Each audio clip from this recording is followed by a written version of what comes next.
Om Swastiastu. Kematian adalah saat roh atau atma keluar dari badan kasar. Jadi ada dua fakta di sini. Fakta pertama, badan kasar bukanlah diri kita yang sejati. Badan kasar ibarat baju yang lama-kelamaan usang dan rusak.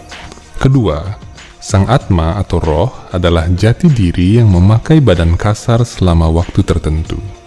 Jadi jika seseorang berkata, "Saya adalah," maka saya yang dimaksud adalah atma ini, bukanlah badan. Ketika roh meninggalkan badan kasar akan berhenti tumbuh, membusuk, dan kembali kepada alam. Dinyatakan dalam Veda Bhagavata Purana, walaupun badan kasar itu dikoyak-koyak anjing, dimakan ulat dalam tanah, atau dibakar dalam api, roh tetap ada dan tidak terpengaruh. Jadi mitos bahwa ketika jasad dibakar dan roh ikut kepanasan adalah keliru. Setelah atma atau roh keluar dari badan, atma masih dibungkus badan halus, yakni gabungan unsur pikiran, kecerdasan, dan ego palsu. Sesuai dengan tingkat kesadaran rohaninya selama hidup, atma menempuh salah satu dari dua jalan, yakni jalan pembebasan atau jalan kelahiran kembali.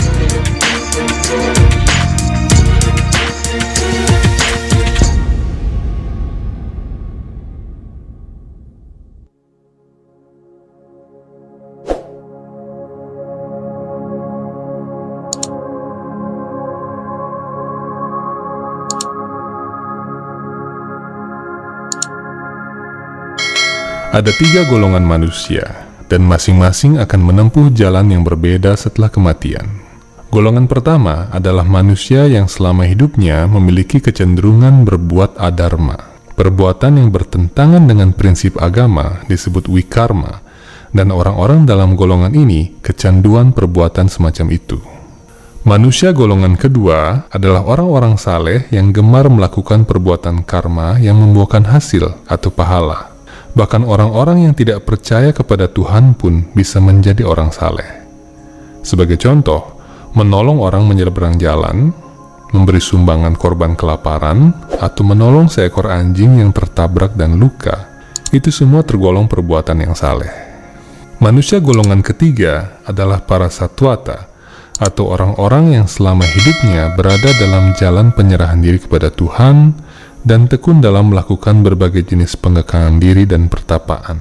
Orang yang saleh mungkin bekerja tanpa pamrih, namun orang yang berada di jalan penyerahan diri kepada Tuhan selalu melakukan kegiatan di bawah petunjuk otoritas rohani, yakni sadhu, guru, dan Veda. Orang yang saleh artinya dia bertindak menurut hati nuraninya saja, namun orang yang berada dalam jalan penyerahan diri kepada Tuhan bertindak berdasarkan nurani yang diperintahkan oleh kitab suci dan para orang suci yang dapat dipercaya. Dengan kata lain, orang yang ada dalam jalan penyerahan diri atau yoga bertindak berdasarkan perintah otoritas rohani sehingga semua reaksi perbuatannya dipertanggungjawabkan oleh otoritas rohani itu. Seperti halnya seorang algojo yang diperintahkan untuk membunuh narapidana yang divonis mati. Algojo itu tidak bersalah karena perbuatannya dipertanggungjawabkan oleh otoritasnya. Inilah perbedaan pokoknya. Karena itu tindakan orang yang berada dalam jalan penyerahan diri ini disebut akarma, atau kegiatan tanpa membuahkan karma pala. Kegiatan semacam ini mengantarkan seseorang menuju jalan pembebasan atau moksa. Jadi bukan karena seseorang menjadi orang yang sangat baik hati, dia akan mencapai moksa atau pembebasan. Namun karena semasa hidupnya dia senantiasa bertindak di jalan penyerahan diri atau yoga dengan dibimbing oleh kitab suci Veda dan para acarya yang terpercaya.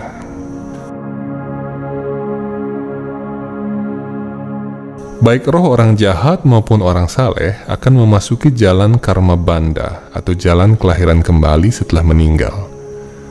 Mengapa?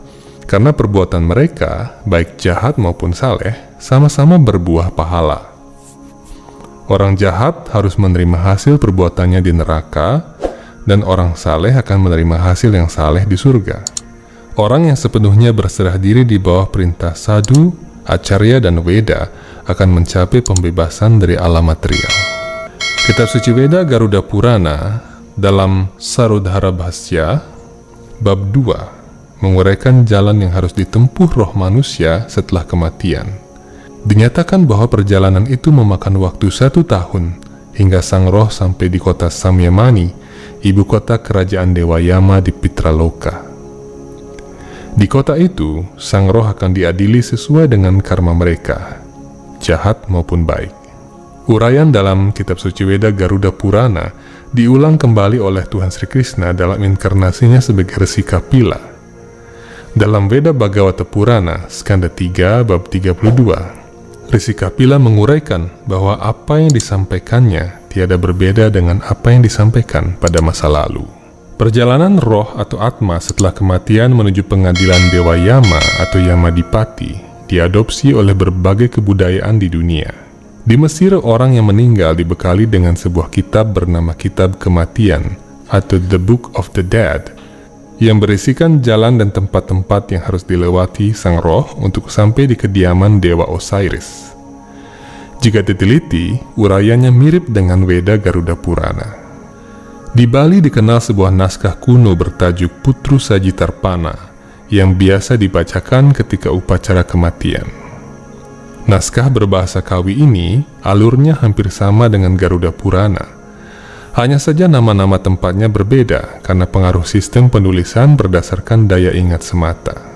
Dapat disimpulkan bahwa penulis naskah Putru Sajitarpana mengambil referensi setidaknya dari Garuda Purana yang disabdakan oleh Sri Wisnu kepada Garuda 300 juta tahun yang lalu. Dengan kata lain, semua isi naskah lontar tersebut sejatinya berasal dari Weda Garuda Purana. Dalam tradisi Weda pun, Weda Garuda Purana dibacakan ketika upacara kematian.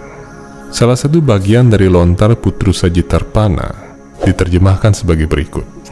Wahai Atma, karena kalian telah datang ke hadapanku dengan karma yang baik atau Siddha Sampurna, menjalankan petunjuk agama dengan baik, yakni sila sasana agama, membawa kedamaian di dunia atau krita, berbakti kepada Tuhan atau Hyang, tidak keliru menafsirkan kitab suci Weda, tan aceda ring sastragama, mengikuti perintah guru kerohanian atau Brahmana Pandita, menegakkan kesucian atau kosala, melakukan 5 jenis korban suci atau pancara karma.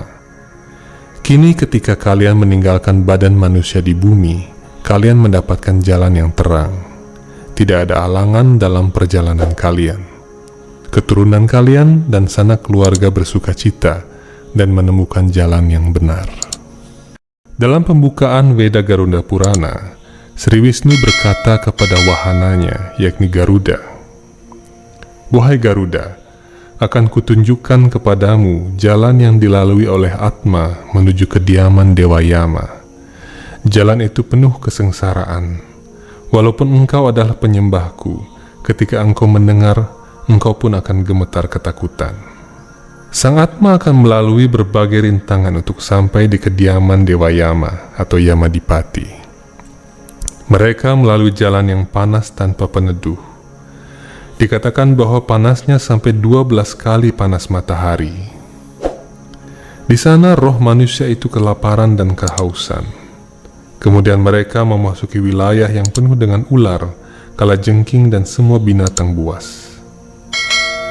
Setelah itu sang roh melewati hutan lebat dengan pohon-pohon yang memiliki daun berupa pedang.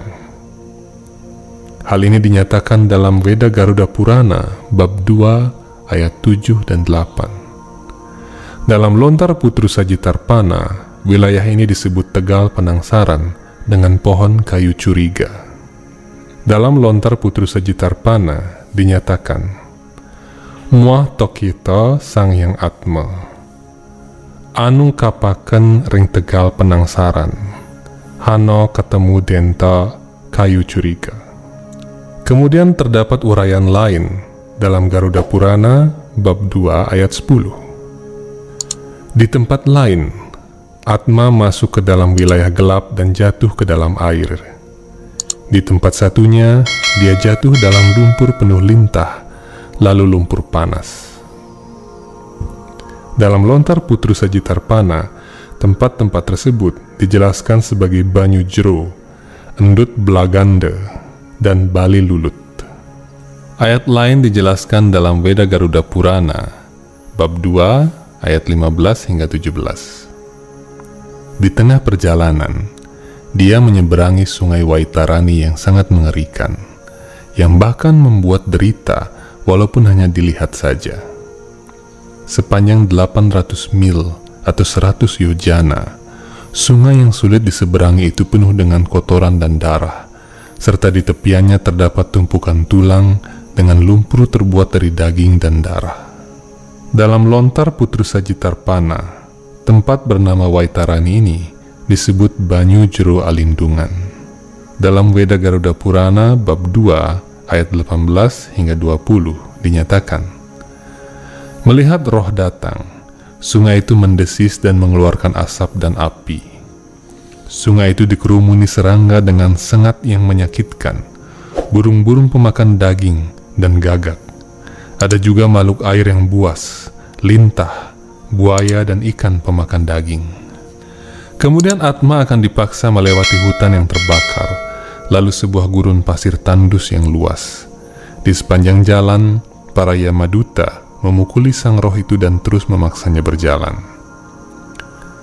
Saat itulah Atma akan ingat semua perbuatan jahat yang pernah dilakukannya selama hidup.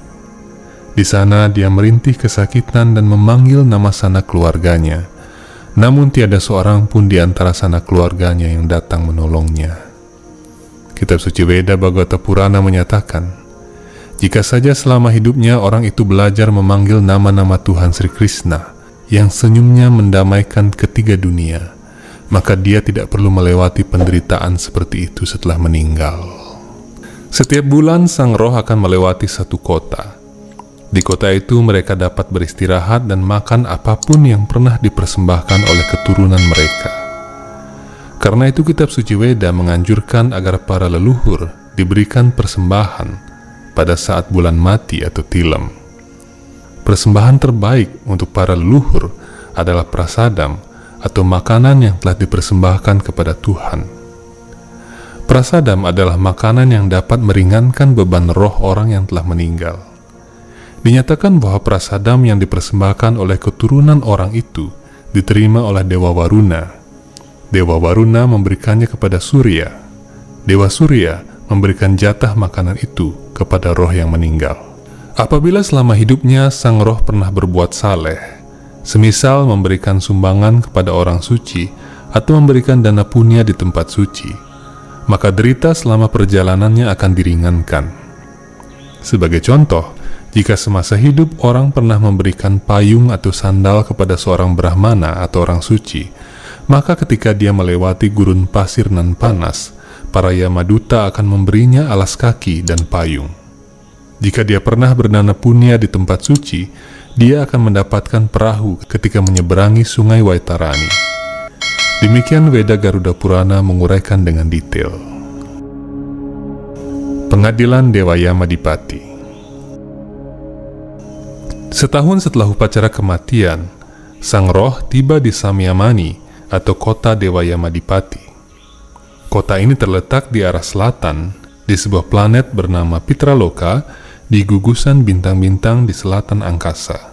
Dewa Yama, yang juga disebut Dharma Raja, akan mengadili sang roh sesuai dengan perbuatannya selama hidup. Baik Dewa Yamadipati, perjalanan setelah mati, surga, neraka, dan dunia rohani bukanlah mitos atau hayalan.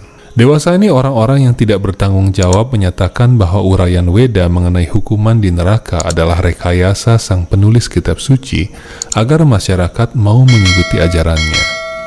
Ini adalah paham yang benar-benar keliru dan menyesatkan. Mengapa para resi yang agung harus rela menghabiskan waktu mereka untuk membuat cerita bualan untuk menyesatkan manusia? Memang Tuhan Maha Pengasih, namun bukan berarti dengan itu Tuhan tidak menghukum orang-orang yang jahat. Selama hidupnya, orang-orang saleh dan orang-orang yang berjalan di jalan Tuhan hidup bersusah payah demi berbuat kebajikan dan demi berbakti kepada Tuhan. Di sisi lain, orang jahat hidup dengan merugikan makhluk lain dan mengganggu ketentraman makhluk lain.